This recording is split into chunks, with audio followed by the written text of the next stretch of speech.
Oh, I started cooking when I was probably back in 1987. Food is all I know. I mean, that's what I've been doing ever since I was 17, 18 years old.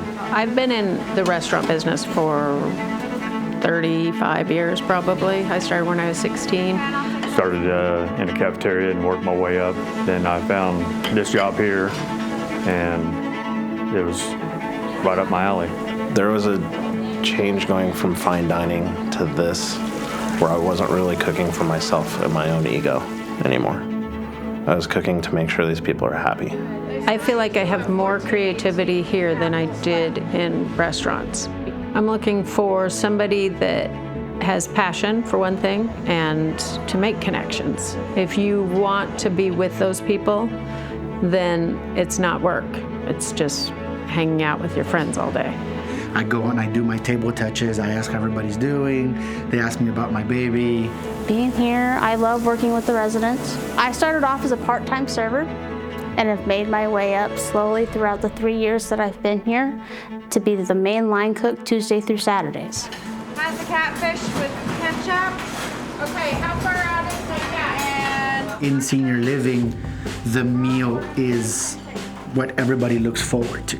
We give community in our restaurants. That's one of the most important things we give here. Like, I see them laughing and talking with their friends at every single meal.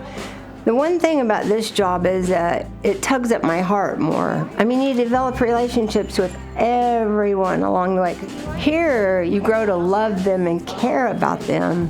You know, you just learn what they like. Having that daily interaction with my friends, essentially, my residents who I see every day, and I know exactly what they like.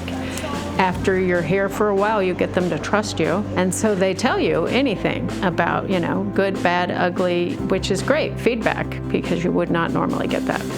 How are you guys today?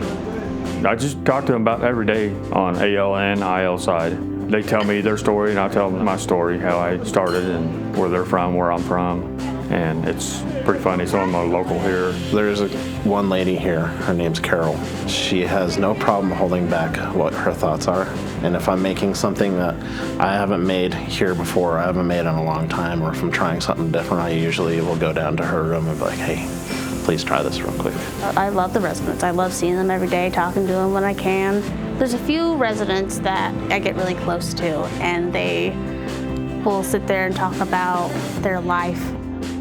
They have a unique perspective on life. They have great stories. I've learned a lot about dementia, and I wished I would have known back when my dad was suffering with dementia. I wish I would have known then what I know now. Now I see how it is for elder people, how they live now. I tried to change my lifestyle, how I live, eat better, change my routine now. I think I'll be here for a while. I didn't really know quite what I was getting into, but I'm really happy I made the jump. Retirement communities, independent living communities, senior living has that misnomer of hospitalized food. I call it scoop and goop, not seasoned, bland. Actually, this is fine dining. I use some of the recipes where I learned from the hotel. Coming in, I didn't know that we were going to do things like candlelight dinner and all these brunches and stuff. That really gives us the opportunity to use our creativity. I do a breakfast special and 2 lunch and dinner specials every day. I have a soup of the day, I have dessert.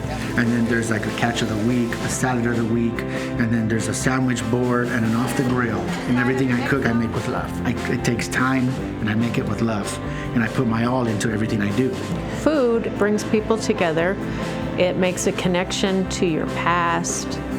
Because of having a 40-60% LGBTQ or autistic or other, I've been able to have micro conversations with the residents over the years. How's everything going? Very good. So it must have been good then, huh? The older generation isn't so far different as us younger generation. We are all still human beings. They just grew up differently, and I understand that. We all grew up a different way. You are developing relationships, you're serving, you are improving people's lives. You get to go home every day knowing that you really help somebody that day. I will say that working here at Arrow has been good because of the benefits. Before I was working 65 to 80 hours a week. My days off were usually getting caught up on paperwork. It offers a better work-life balance. So when I was working in the hotels, resorts, casinos, all that stuff, I was working 14, 16, 18 hours a day. I was working 3 months straight without a day off. My oldest, he remembers how much I was gone. His birthday's actually Christmas Day, and I was never home for his birthday until I started here. Working with Arrow, I've been here for almost 4 years. I get to go home, usually have dinner, hang out with my kids before that and help them with homework. Get to be home on the weekends if I can. It's great. I do a lot of hands-on training myself. I'm okay with taking people that haven't cooked a whole lot, and hopefully you could be a reason why they grew in their future. If someone took a chance on me, I need to be able to give people chances too. I mean, how often do you have an opportunity to really help somebody? I get to help my employees every day, and I get to help my residents every day. And it makes me happy that I've given everything of myself to make their lives better every day.